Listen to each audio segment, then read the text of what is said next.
Capítulo 36. Jamás se había visto un espectáculo parecido. Millares de rickshaws abandonados por toda la ciudad.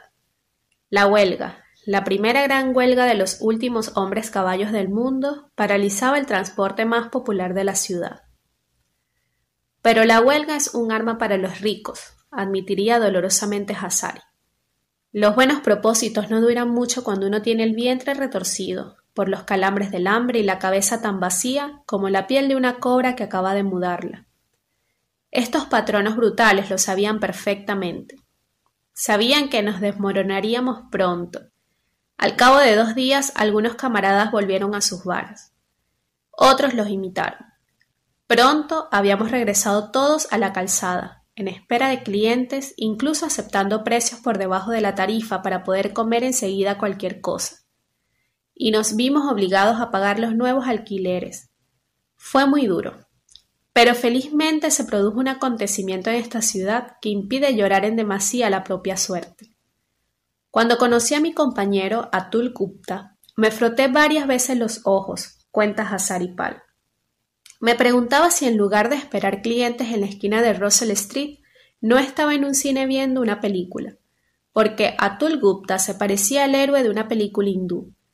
Era un buen mozo, con su bigote negro bien alisado, los cabellos cuidadosamente peinados, mejillas saludables y un verdadero pantalón de sahib. Aún más increíble, llevaba calcetines y zapatos de verdad que se abrochaban por encima del pie, no sandalias de plástico como cualquiera. Pero aún tenía algo más sorprendente, lucía un reloj de oro en la muñeca. ¿Puede imaginarse que alguien que tire de un rickshaw lleve un reloj de oro en la muñeca? Yo había visto películas donde aparecían héroes disfrazados de rickshaw-wallas, pero eso era en el cine. Y Gupta era de carne y hueso. Nadie sabía de dónde había salido. Claro que en Calcuta se vivía con gente de la que no se sabía nada, mientras que en nuestro pueblo todo el mundo se conocía desde hacía generaciones. Acerca de Gupta, solo había una cosa segura. Había tenido que ir mucho a la escuela, porque era más sabio que todos los brahmas de Calcuta juntos. Nadie recitaba Ramayana como él. Era un verdadero actor. Se sentaba en cualquier parte y empezaba a decir versos. Enseguida se formaba un grupito a su alrededor. En pocos segundos hacía que lo olvidáramos todo. Los cortes en la planta de los pies, los calambres de estómago, el calor. Nos hechizaba. Tenía una manera prodigiosa de personificar tan pronto a Rama como a Sita o al horrible Rávana. Le hubiéramos estado escuchando durante horas, días, noches. Nos transportaba por encima de las montañas, a través de los mares y los cielos. Después el rickshaw parecía pesar menos. En pocos meses, aquel Gupta se convirtió en un héroe entre los rickshaws-walas de Calcuta. ¿Cómo había acabado por convertirse en un infeliz como nosotros?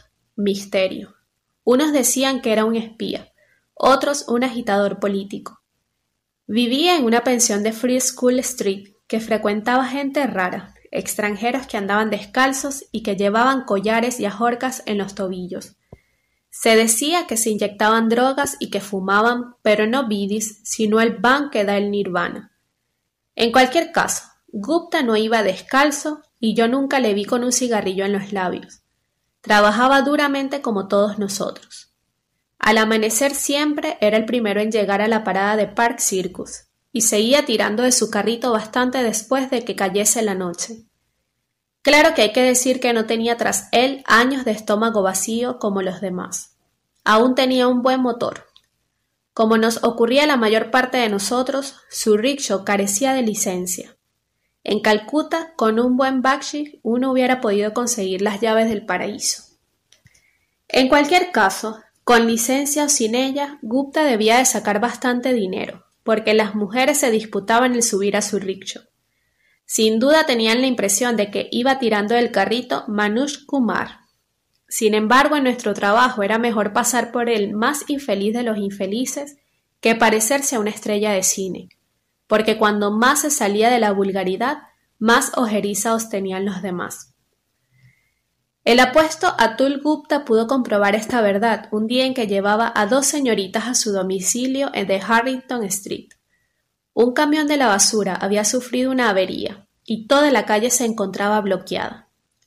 Gupta trató de rodear el atasco subiéndose a la acera, pero un guardia de tráfico se interpuso. Hubo un violento altercado entre el guardia y Gupta y éste recibió varios golpes de látigo.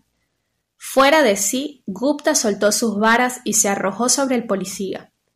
Los dos hombres rodaron por el suelo.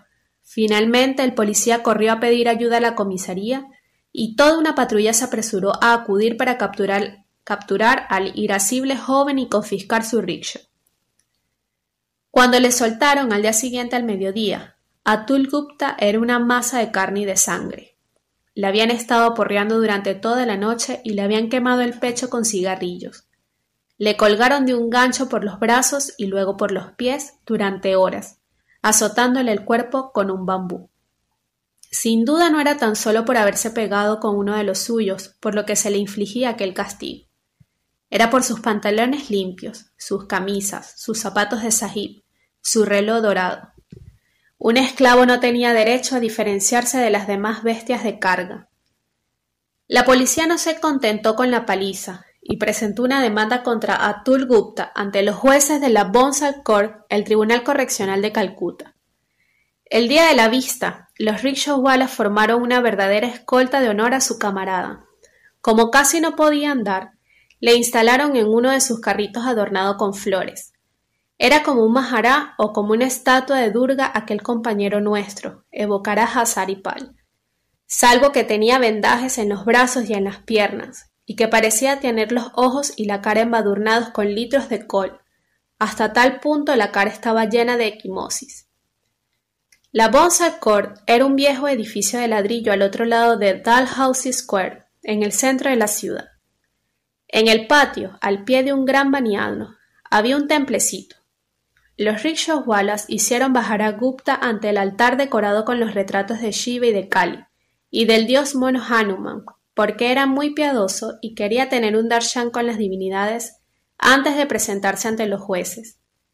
Hazari le guió la mano para ayudarle a mover el badajo de la campana que colgaba encima del altar. Gupta recitó unos mantras y luego depositó una guirnalda de flores alrededor del tridente de Shiva. En la acera, junto a las verjas, se aglomeraba una inquieta multitud entre una doble hilera de vendedores de buñuelos y de jugo de caña. El aire tibio apestaba a aceite caliente y a fritura. Más lejos, en la entrada del patio, había una cola ante unos amanuenses públicos sentados en cuclillas tras unas máquinas de escribir tan altas como las gradas de un estadio. En el patio, otros se hacían abrir cocos o bebían té o botellas de soda. Incluso había mendigos en los escalones de las salas de audiencia. Pero lo que más impresionaba era el constante ajetreo. Gente que entraba, que salía, que discutía. Acusados que pasaban encadenados a policías. Hombres vestidos con chaquetas negras muy ceñidas y pantalones a rayas hablaban entre sí o con las familias. Gupta y sus camaradas entraron en un primer vestíbulo que olía a moho. En unos bancos había mujeres dando el pecho a sus bebés. Había gente comiendo, otros dormían en el mismo suelo, envueltos en un pedazo de cadi. Alguien dijo a Gupta que tenía que ir a buscar un abogado. Al final de un largo pasillo oscuro había una sala llena de ellos. Estaban sentados detrás de mesitas, bajo ventiladores que hacían revolotear sus papeles. Gupta eligió a un señor de cierta edad que inspiraba confianza. Llevaba una camisa y una corbata bajo su chaqueta negra tan reluciente como la superficie de un estanque a la luz de la luna. El defensor llevó a su cliente y a su escolta hacia una escalera que apestaba a orines. En el ángulo de cada rellano, unos jueces dictaban sus resultados a escribanos que los pasaban a máquina con un solo dedo.